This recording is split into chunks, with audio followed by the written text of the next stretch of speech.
The Samsung Galaxy S24 is a great choice for Android fans with exceptional battery life, top-notch performance, and a sleek design that can stand up to some abuse. It's got almost enough features to be called Ultra, instead packed into a smaller phone that's easy to pocket and use one-handed. It has all the new Galaxy AI and Google Circle to search features, as well as Samsung's aging and overcomplicated software.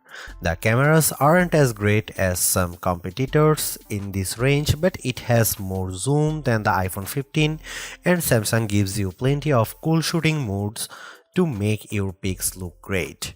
With a promising of 7 years of Android updates, this could be the best affordable Galaxy S phone Samsung has offered in quite a while.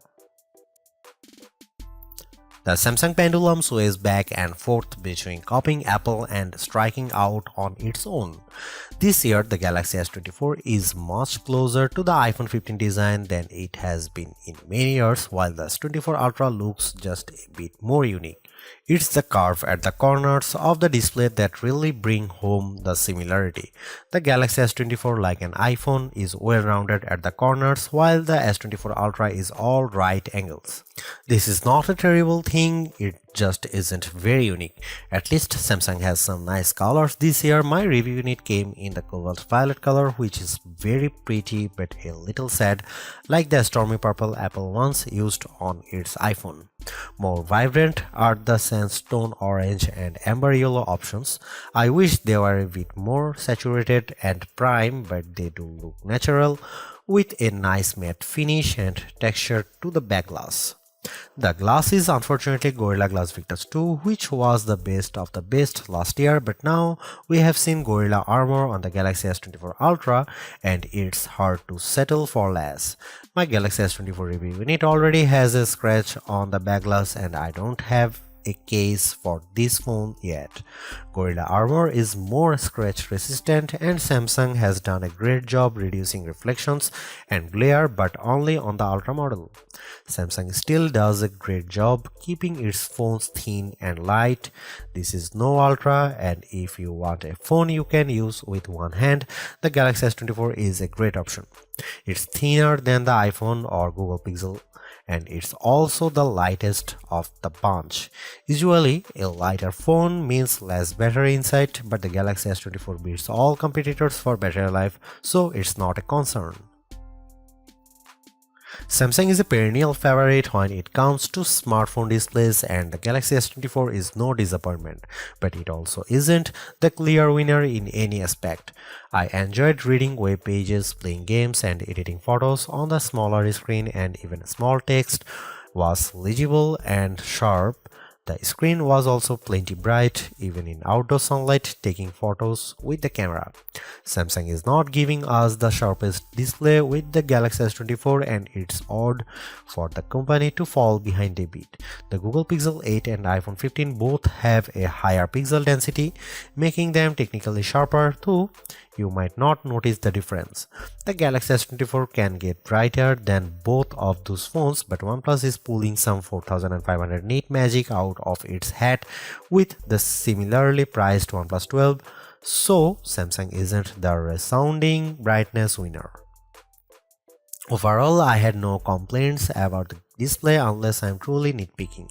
In our official lab tests, the Galaxy S24 had a wider color gamut than any competitor. Samsung is still sticky about Dolby Vision HDR support, which is what Netflix favors, but HDR10 Plus content look great and you can find that on every other major streamer.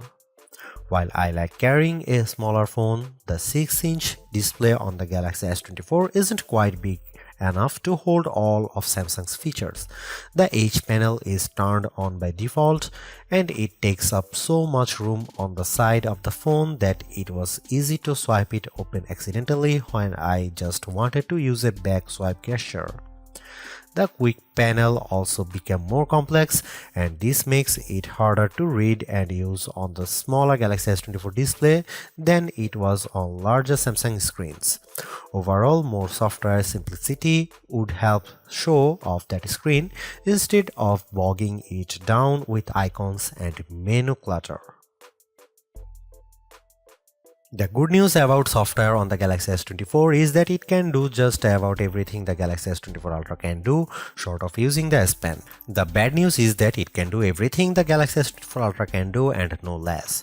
Every bit of complexity often designed for the largest smartphone display possible is still present in the Galaxy S24. It's a mess. The Galaxy S24 is super powered, there is no doubt. There are big software features like Samsung DeX, which gives you a Chromebook-like interface when you plug your phone into an external monitor. There are also fine, granular controls over everything from battery and power management to Wi-Fi and networking to screen response and menus too. Well, everything. There is no end to what you can do with the Galaxy S24 and it is easy to get very lost. Samsung needs to simplify. There are too many features that are impossible to find, like wireless power sharing, which should let me charge my earbuds by setting the case on top of my Galaxy S24. Unfortunately, I can't find the button to make this happen, not without a treasure map and a pickaxe. The software problems are starting to feel like laziness. In setting up my Galaxy S24, I was excited when my older Samsung phone found the new S24 quickly and offered to transfer all of my stuff. This process quickly failed without warning and I had to repeat it. After it failed the second time, I was asked on another screen to use Samsung Smart Switch, which somehow worked. Why not just start there? The first time I turned on the Galaxy S24, I needed to update a ton of apps in the Google Play Store and the updates failed, then disappeared. I opened the Galaxy App Store and found a slew of updates there as well, even though there was no notification. My Galaxy was suddenly downloading strange Samsung software including a blockchain manager. I don't use anything blockchain at all.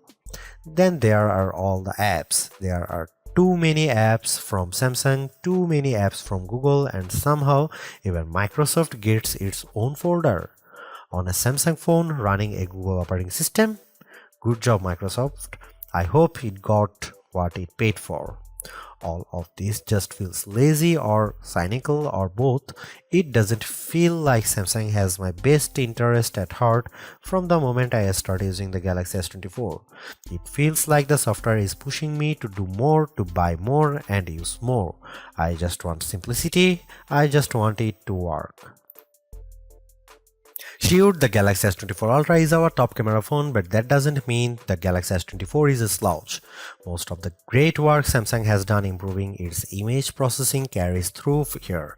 Photos I shot with the Galaxy S24 look better, more natural than photos taken with either the Galaxy S23 or my iPhone 15.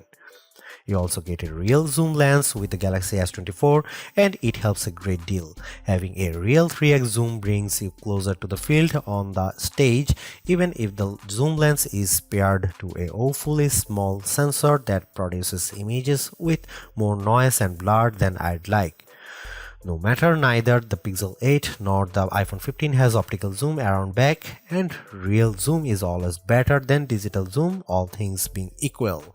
You might occasionally get better shots from the main camera on the iPhone 15 and the Google Pixel 8 does a better job with low light images, but the Samsung Galaxy S24 is much more versatile.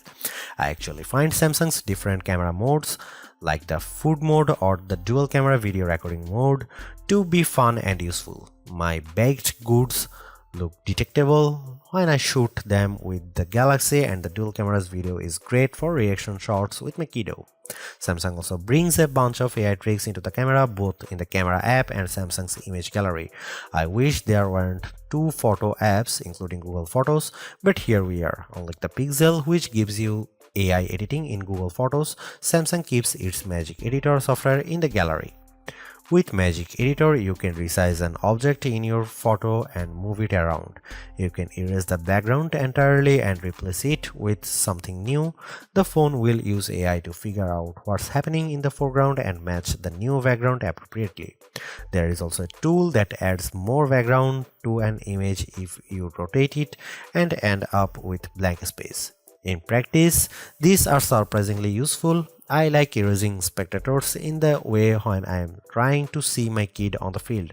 The generative AI did a nice job without a heavy hand, and the results usually looked natural enough. I hope Samsung doesn't go too much further into creating fake imagery, but the Galaxy S24 will affix a watermark to images that have been edited using AI. Here you can see some camera samples.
Don't let the smaller size of the Galaxy S24 fool you. Samsung has given this phone the same powerful Snapdragon 8 Gen 3 for Galaxy processor found in the Galaxy S24 Ultra. It's even overclocked a bit compared to the same processor in competitors' phones like the OnePlus 12, so it will outperform any other Android you will find and any iPhone 15 that isn't a Pro model. What can you do with that performance? You can play games like Call of Duty Mobile at the highest settings and still hit 60 FPS. You can run Adobe Lightroom and watch your photo edits happens in real time as you move the sliders. You can run Samsung DeX and open multiple windows on your monitor simultaneously. There's a ton of power packed into this phone. The only time I saw a real delay was when I used the new Google and Galaxy AI features. Holding down the home button to activate Google Circle to search took a few moments. In fact, I wasn't sure the feature was actually working at first because I wasn't patient enough waiting for it to start. Using Samsung's Galaxy AI features caused a similar delay. When I asked the keyboard to rewrite my text messages, there was a long pause. When I recorded a speech using the voice recorder, it could not transcribe on the fly like my Pixel 8 can, and there was a longer delay when I asked for a summary. It's too bad that Samsung has a performance leader that can beat a comparable iPhone, but the new AI features are the only thing that slows it down. It's unclear if this will get any faster with software updates, as the AI features are a mix of cloud services and on-device processing. There are bottlenecks with both. The Galaxy S24 Ultra technically outperformed the Galaxy S24, likely due to the extra RAM on board. The Galaxy S24 only ships with 8GB of RAM installed, while the S24 Ultra comes with 12GB. In practice, it was hard to see a differences unless I held the phones side by side, and then I noticed the Galaxy S24 Ultra finishing some tasks just a bit faster. The Galaxy S24 was still able to open multiple apps at once and handle gaming at the highest graphics levels, so I had no complaints about its performance. Even though the Galaxy S24 is the baby of the S24 lineup, it is still packed with power. If the larger sizes of the S24 Plus and S24 Ultra don't appeal to you, but you don't want to miss out on the latest and greatest that Samsung has to offer, then the S24 is still a good buy.